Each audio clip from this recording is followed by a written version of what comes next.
प्यारे दोस्तों, आप सभी को जय मसीह की। मैं पास्टर हाविल चरण एक बार फिर परमेश्वर ने मौका दिया आपके बीच आने का, कुछ बातों को लेके। आइए उन बातों में चलने से पहले हम परमेश्वर से प्रार्थना करते हैं। धन्यवाद करते हैं मेरे प्रभु जी, आपने हम सबको संभाल कर रखा मेरे प्रभु। धन्यवाद आज फिर पिता परमेश्वर इस वीडियो के तहत हम सबसे बातचीत करने के लिए धन्यवाद प्रभु जी। आपकी ओर से प्रभु हर एक बातों को प्रभु जी हम रखना चाहते हैं प्रभु जी। हम जो भी बातें यहाँ रखें आपके वचन से रखें मेरे प्रभु। सुनने वालों को सभी को बहुत ऐसे आशीष करना पड़ता है। हर एक विषय को मेरे प्रभु जो आपने तैयार किया है यहाँ पर पिता परमेश्वर बोलने के लिए आप सहायता करें यीशु के नाम में, आमीन। सभी को जय मसीह की। और आज का मेन विषय है पड़ोसी। हम सबके पड़ोसी हैं, आपके पड़ोसी हैं। आप गांव में रहते हैं तो आपके पड़ोसी हैं, आप शहर में रहते हैं तो आपके बगल वाले आपके पड़ोसी हैं।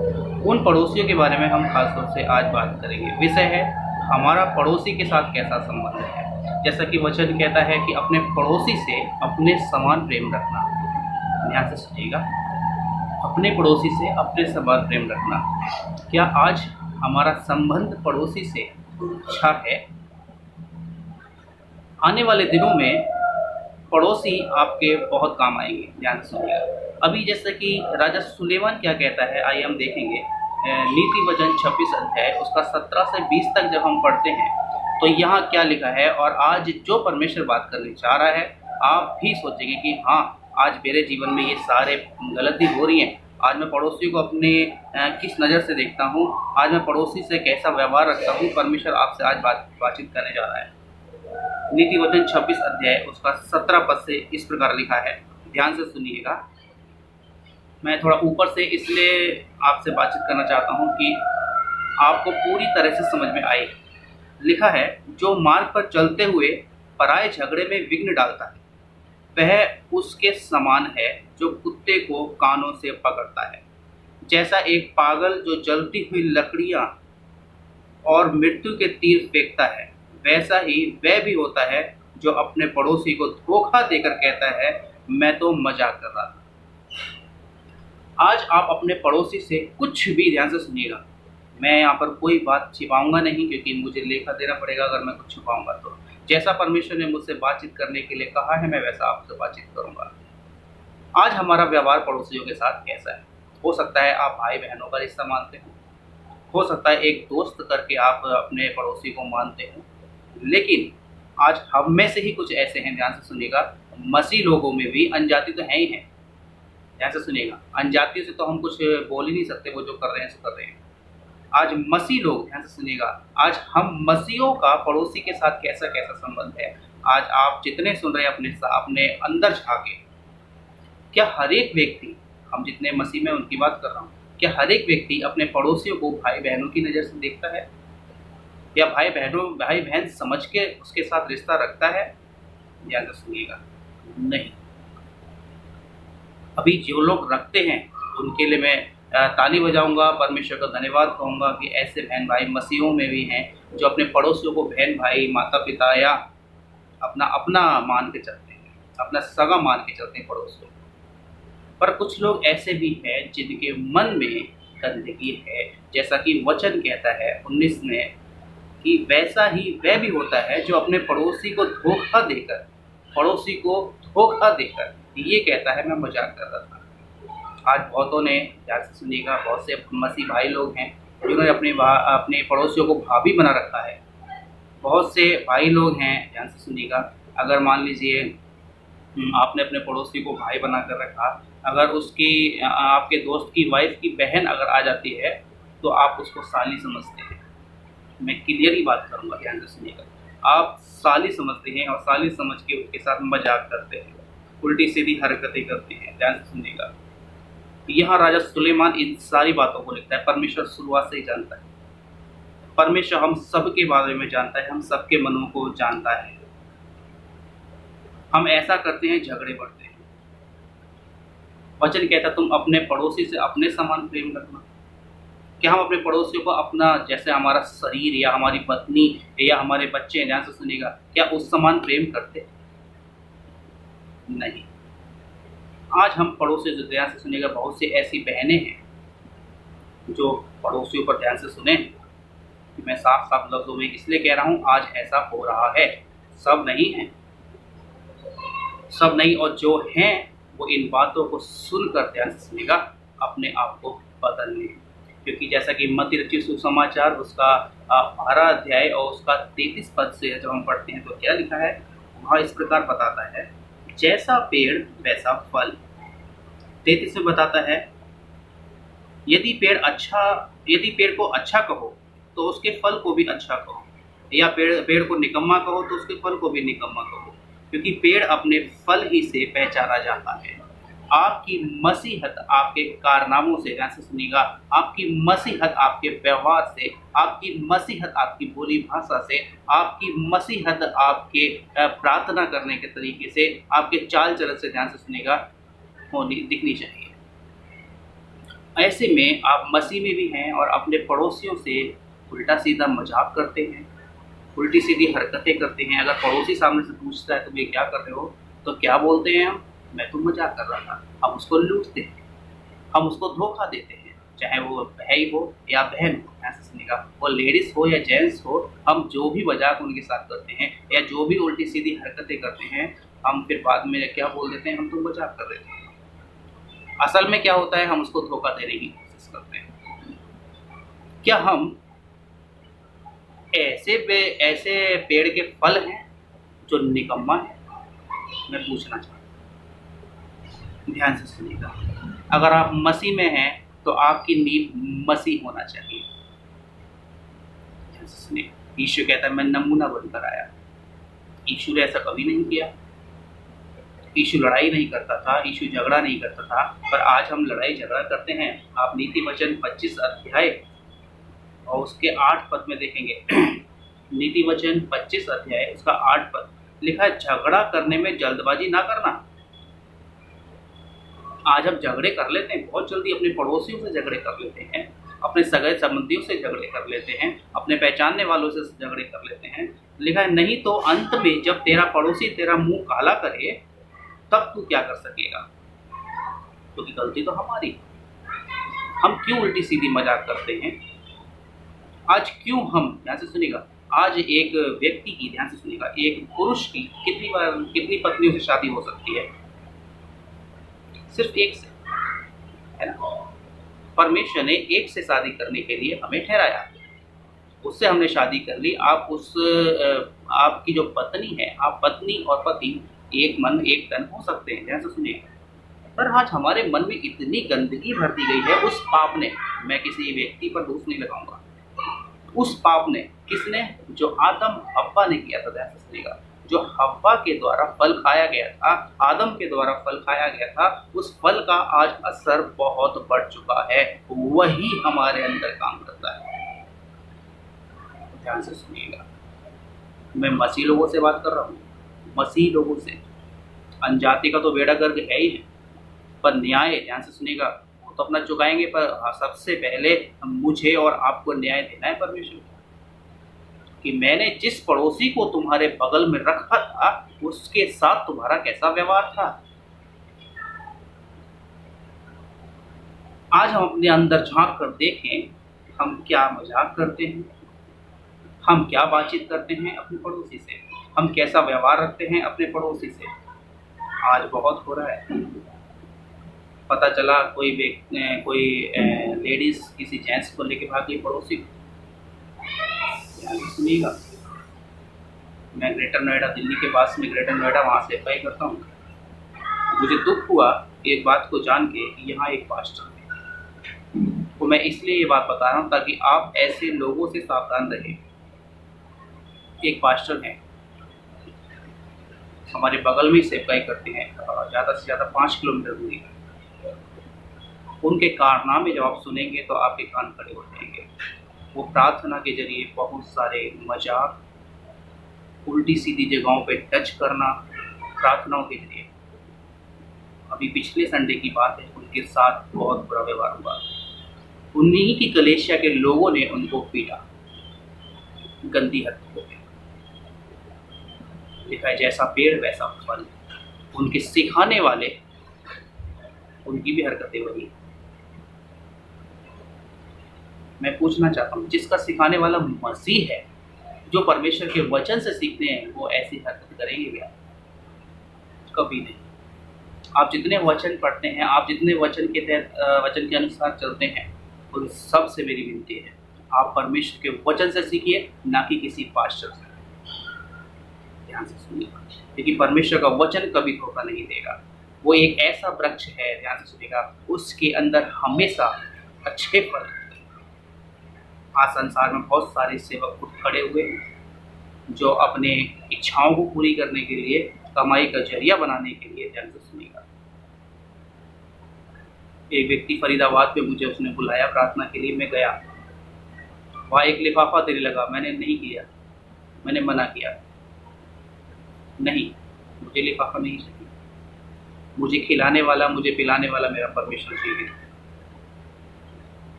मैं क्यों हाथ फैलाऊंगा? मैं परमेश्वर के सम्मुख हाथ फैलाता हूँ।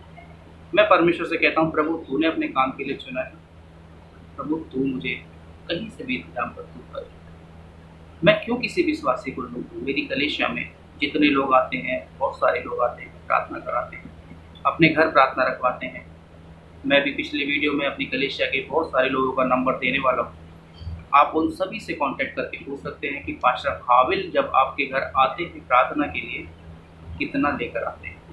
ये बातें मैं इसलिए रखता हूँ क्योंकि मेरे पास एक व्यक्ति का फ़ोन आया चंडीगढ़ से। मेरी वीडियो देखकर उन्होंने कॉल किया, मेरे पास कॉल आया कि पास्टर जी मैं आपको बुलाना चाहता हूँ चंडीगढ़। मैंने कहा ठीक है भाई, हम प्रार्थना करेंगे, प्रभु जरूर अगुवाई करेगा, हम आएंगे। उन्होंने बोला हम जब आपको फ़ोन करेंगे आने के लिए तब आप फ़ोन कीजिएगा। मैंने कहा ठीक है। तो बोल रहे कि आपके लिए कुछ ना कुछ व्यवस्था करेंगे। मैंने कहा क्या क्या व्यवस्था करना है आपको? बोले नहीं, कम से कम आपके लिए 11,000 रुपये तो होने चाहिए। आप आएंगे तो आपको 11,000 रुपये का लिफाफा या तो 5100 रुपये का लिफाफा आपको आपके लिए होना चाहिए। मैंने कहा किसने बोला? मैंने कहा मैंने किसी वीडियो में, मेरी किसी वीडियो में आपने ऐसा कुछ देखा कि मुझे 11,000 चाहिए, 5100 रुपये चाहिए या 21,000 चाहिए? तो बोलते हैं कि ऐसा भी होता है पास में। मैंने कहा बिल्कुल ऐसा होता है।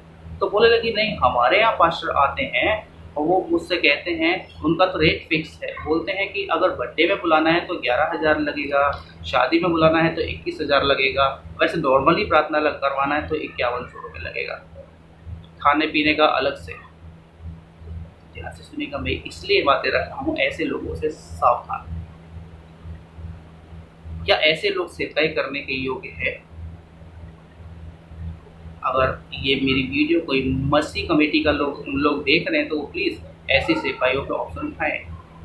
जो मुंह से मांगते हैं कि 11,000, 21,000, 5100, अगर किसी के पास नहीं है तो कैसे करेगा?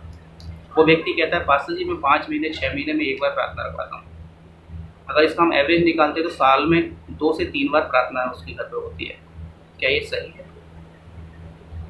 क्या प्रार्थना कराने के लिए बोल देना पड़ेगा? जबकि यीशु ने हमें अपना कीमती लहू देकर हमें खरीद लिया है। मैं उस भाई का और उस पास्टर का नाम नहीं उछालना चाहता क्योंकि ये वीडियो मैं जानता हूँ सोशल मीडिया पे जाएगी। ये मसीहत के लिए अच्छा नहीं।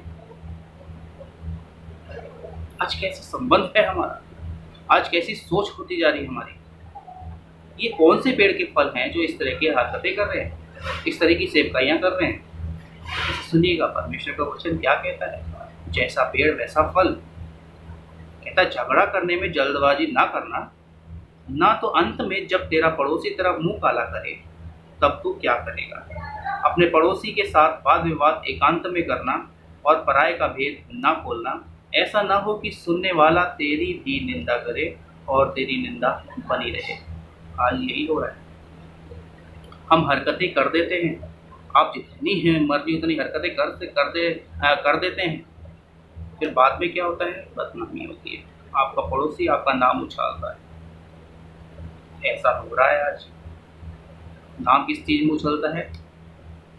शिकायतें होती हैं कि मेरा पड़ोसी मेरी वाइफ को लेके चला गया या मेरी वाइफ मेरे पति को लेके चली गई। इस तरह की बातें आपने बहुत जगह पर देखी होंगी, अनजातियों में भी, मसीह लोगों में भी।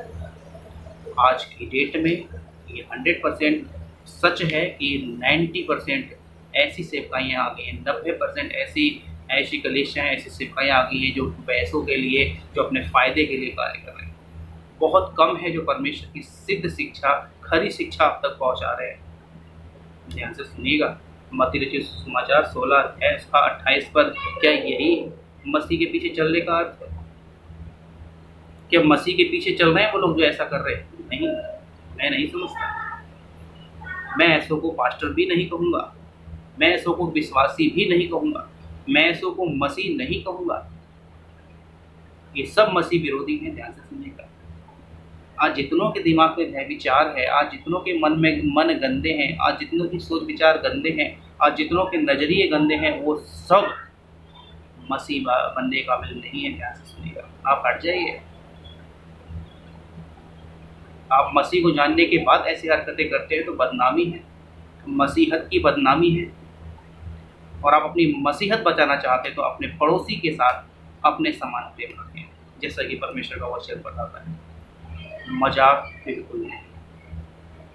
आप अपने पड़ोसी के साथ मजाक नहीं बल्कि परमेश्वर का वचन शेयर करें, परमेश्वर का वचन बोलें।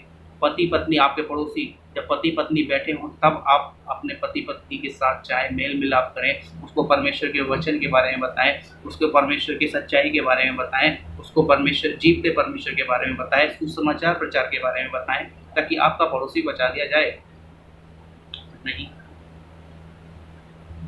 आज आप बाज नहीं आ रहे हैं।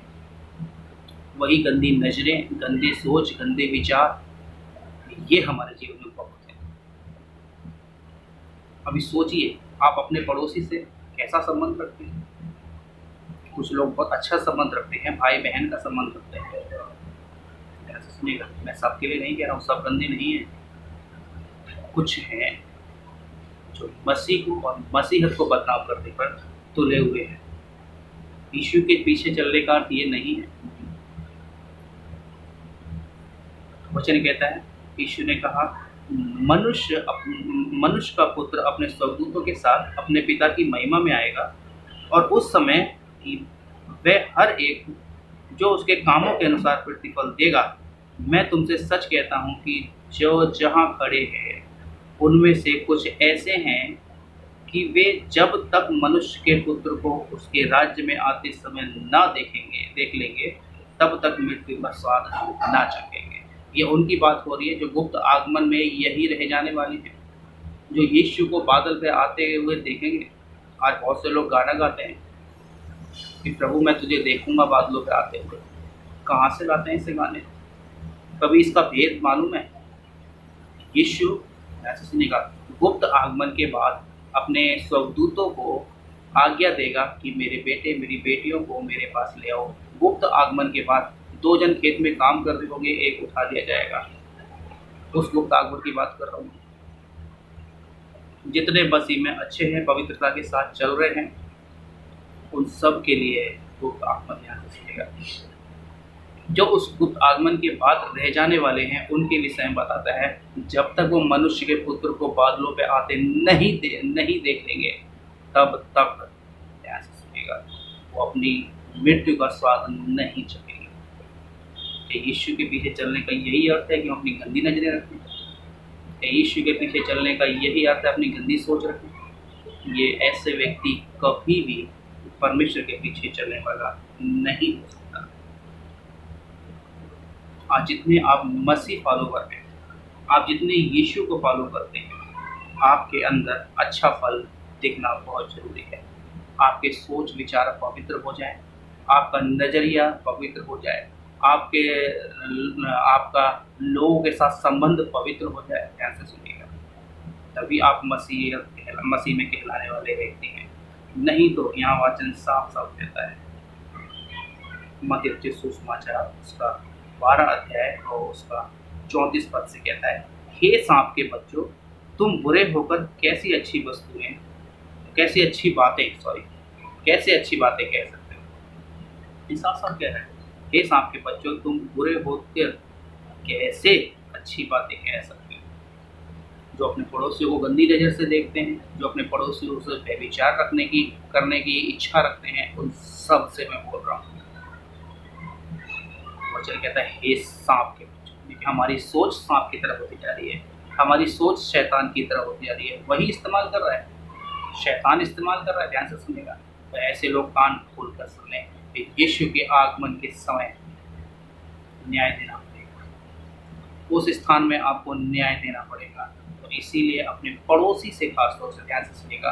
पड़ोसी, मैं इस शब्द पर, पड़ोसी शब्द पे इसलिए ज़्यादा जोर डाल रहा हूँ क्योंकि आप जब भी परमेश्वर का काम शुरू करते हैं तो अपने पड़ोसी से करें। आपका पड़ोसी आपको देखकर बदलना चाहिए, आपके पड़ोसी की सोच आपकी सोच से मैच होनी चाहिए। अगर कोई नया व्यक्ति आपके पड़ोसी से मिलने की, अगर आपसे मिलने की इच्छा है और वो आपसे पहले पड़ोसी से मिले तो वो समझ जाएगी वो व्यक्ति कैसा होगा। क्या ऐसे आपके पड़ोसी हैं? आपका पड़ोसी का व्यवहार आपका व्यवहार सेम होना चाहिए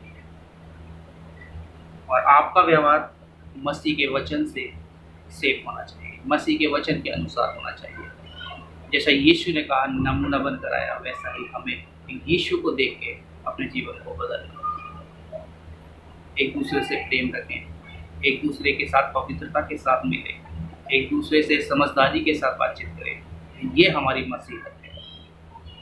अगर हम अपनी मसीहत को भूल बैठे हैं तो मसीह में आना व्यर्थ है। ध्यान रखिए, इन बातों को ध्यान रखिए। प्रभु आप सभी को इस बड़े वचन से आशीष दे और मैं आज के बाद प्रत्येक दिन आप सबके बीच में आऊँगा छोटी छोटी वीडियो के साथ, 20 मिनट 25 मिनट की वीडियो के साथ आप सभी के बीच में मैं आप रोज़ आऊँगा। क्योंकि अभी से पहले बहुत सारे रुकावटें मेरे जीवन में आई, मेरे फ़ोन को लेकर, रिचार्ज को लेकर, क्योंकि एक आधे घंटे की वीडियो डालने के लिए कम से कम 4 GB डाटा लगता है। इसीलिए छोटी छोटी वीडियो के साथ मैं आपके साथ रोज़ आऊँगा।